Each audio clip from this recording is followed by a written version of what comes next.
이사야서 31장 1절부터 9절의 말씀을 교독합니다.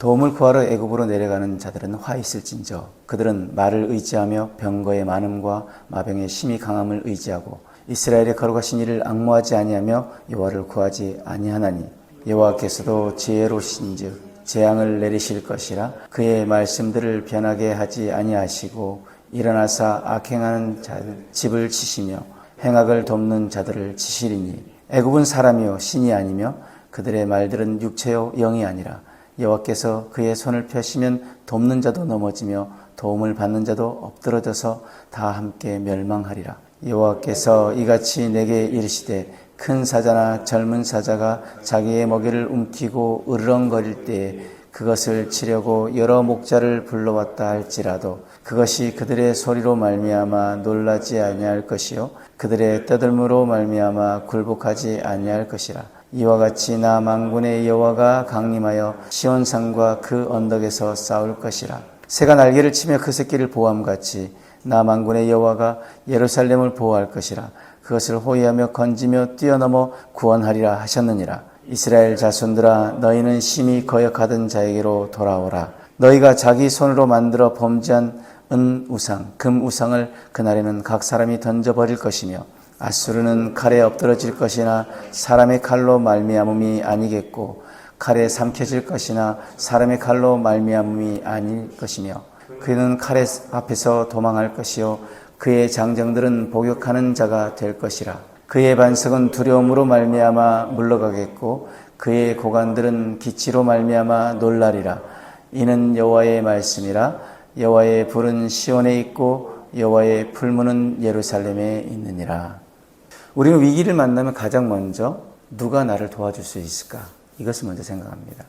문제가 커질수록 눈에 보이고 손에 잡히고 당장 힘이 되어줄 만한 것들을 찾습니다. 오늘 본문의 유다도 그랬습니다. 당시 아수르는 강한 나라였습니다. 유다의 힘으로는 도저히 상대할 수 없어 보였습니다. 그래서 유다는 애굽을 바라봅니다. 애굽에는 많은 병거가 있었고 강한 기병이 있었기 때문입니다. 눈으로 보기에는 하나님보다 애굽이 더 현실적인 도움처럼 보였습니다. 그러나 하나님 말씀하십니다. 도움을 구하러 애굽으로 내려가는 자들은 화 있을진저. 왜 그렇습니까? 애굽이 강하지 않아서가 아닙니다. 유다가 하나님보다 애굽을 더 의지했기 때문입니다. 그런데 놀라운 것은 하나님을 떠나 애굽을 향해 내려가는 유다를 하나님께서 버리지 않으신다는 것입니다. 오히려 하나님 그들을 지키시기 위해 내려오시겠다라고 말씀합니다. 오늘 말씀을 통해 우리가 무엇을 의지하며 살아야 하는지 그리고 하나님께서 자기 백성을 어떻게 지키시는지를 함께 살펴보길 원합니다. 1절 말씀 보면 유다는 애굽의 말과 병거와 기병을 의지했습니다. 그들에게는 충분한 이유가 있었습니다. 아수르는 너무나도 강한 나라였고 자신들은 약했기 때문입니다. 그러니 그 아수르를 상대할 만한 강한 나라의 도움을 받는 것이 현실적으로 지혜로운 선택처럼 보였습니다. 하지만 하나님은 그들의 선택을 책망하십니다. 3절 말씀에 애굽은 사람이요 신이 아니며 그들의 말들은 육체요 영이 아니라. 애굽이 아무리 강해도 결국 사람이라는 것입니다. 그들이 자랑하는 말과 병거도 결국 한계를 가진 육체에 불과합니다. 문제는 애굽 자체가 아니라 애굽을 하나님보다 더 의지한 것입니다. 우리에게도 애굽이 있을 수 있습니다. 돈이 나를 지켜줄 것이라고 생각할 수 있고 사람이 나를 살려줄 것이라고 생각할 수도 있습니다. 경험과 능력, 인맥과 지위를 의지할 수도 있습니다. 내가 가진 것들이나 내가 의지하는 것들이 하나님을 대신하기 시작하면 그것이 바로 우리의 애굽이 됩니다. 기억하시기 바랍니다. 아무리 든든해 보여도 하나님의 손을 대신할 수 있는 것은 없습니다. 4절 말씀에 아주 놀라운 말씀이 나오는데 만군의 여호와께서 강림하여 시온산과 그 언덕에서 싸우실 것이라. 지금 유다는 도움을 구하기 위해 애굽으로 내려갔습니다.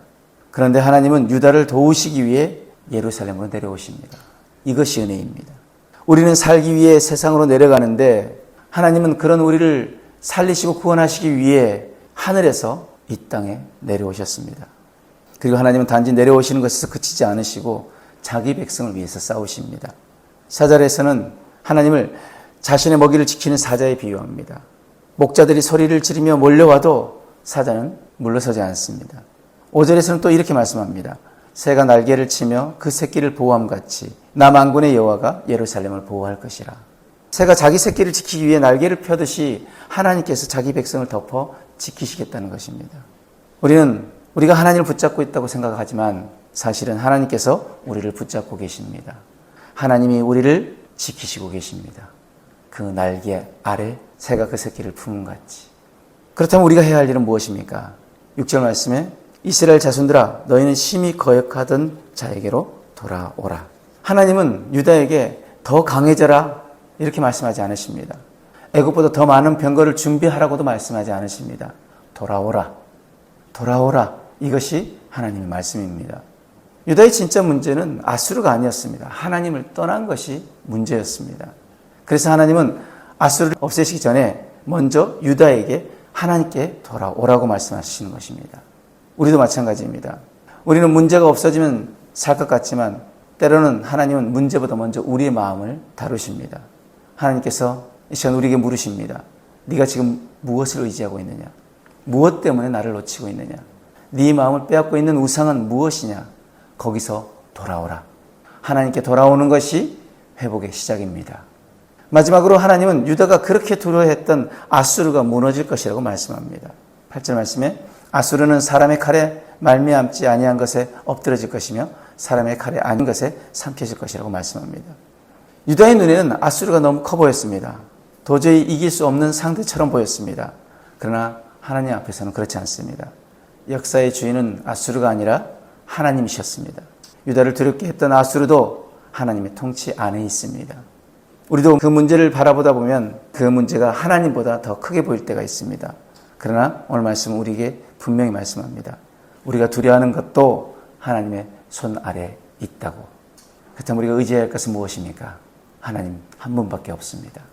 오늘 말씀 우리의 삶에 어떻게 적용해야 할까요? 첫 번째, 내가 의지하고 있는 애굽이 무엇인지 돌아보아야 합니다. 어려운 일이 생겼을 때 가장 먼저 찾는 것이 무엇입니까? 하나님입니까? 사람입니까? 기도입니까? 아니면 내 계산입니까? 사람의 도움을 받지 말라는 뜻이 아닙니다. 우리는 애굽의 손을 놓고 하나님의 손을 붙잡아야 합니다.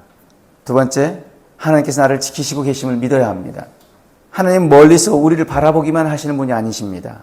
사자처럼 자기 백성을 위해서 싸우시고 새가 새끼를 보호하듯 우리를 날개 아래 품으시는 분이 바로 우리 하나님 아버지이십니다. 지금 내 상황이 불안하고 앞길이 보이지 않아도 하나님의 보호하심까지 사라진 것 아닙니다. 내가 하나님을 붙잡고 있는 힘보다 하나님이 나를 붙잡고 계시는 그 손이 더 강하십니다.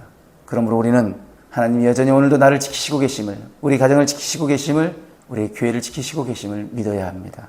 세 번째, 문제만 바라보지 말고 하나님께로 돌아가야 합니다. 유다의 진짜 문제는 아수르가 아니라 하나님을 떠난 마음이었습니다. 우리도 문제가 생기면 환경부터 바꾸려고 합니다. 그러나 하나님 먼저 우리의 마음을 보십니다. 혹시 하나님보다 더 의지했던 것이 있었다면 내려놓아야 합니다. 하나님보다 더 사랑했던 것이 있었다면 돌이켜야 합니다. 문제가 해결되는 것이 가장 큰 복이 아니라 문제를 통해 하나님께로 돌아오는 것이 더 큰 복이라는 것을 우리 잊지 말아야 합니다. 사랑하는 성도 여러분, 오늘 유다는 두려워서 애굽으로 내려갔습니다. 그러나 하나님은 그런 유다를 버리지 않으시고 그들을 구원하기 위해 내려오셨습니다. 그리고 말씀하십니다. 새가 날개를 치며 그 새끼를 보호함같이 내가 예루살렘을 보호하겠다. 오늘 우리에게도 같은 하나님이 계십니다. 우리 앞에 어떤 아수르가 있든 그것이 하나님보다 크지 않습니다. 우리가 붙잡고 있던 애굽이 아무리 든든해 보여도 하나님의 손보다 든든하지 않습니다. 그러므로 두려움 때문에 애굽으로 내려가지 않기를 원합니다. 하나님께 돌아오기를 원합니다. 하나님의 손을 붙잡기를 원합니다. 그리고 새끼를 보호함같이 우리를 품으시고 지키시는 그 하나님을 온전히 신뢰하기를 원합니다. 그 하나님께서는 오늘도 우리를 지키시고 우리를 위해 싸우십니다. 오늘도 그 하나님 보호 아래 거하는 저와 여러분들의 삶이 되어지길 주님의 이름으로 축복합니다. 기도하겠습니다. 사랑의 하나님, 두려움 때문에 하나님보다 세상을 더 의지했던 우리를 용서하여 주옵소서. 우리의 애굽을 내려놓고 오직 주님께 돌아가게 하시며 새가 새끼를 보호함같이 우리를 지키시는 하나님의 사랑을 신뢰하게 하여 주옵소서. 어떤 문제 앞에서도 하나님 더 크심을 믿으며 오늘도 그 하나님의 날개 아래 거하는 우리의 삶이 되시도록 축복하여 주옵소서.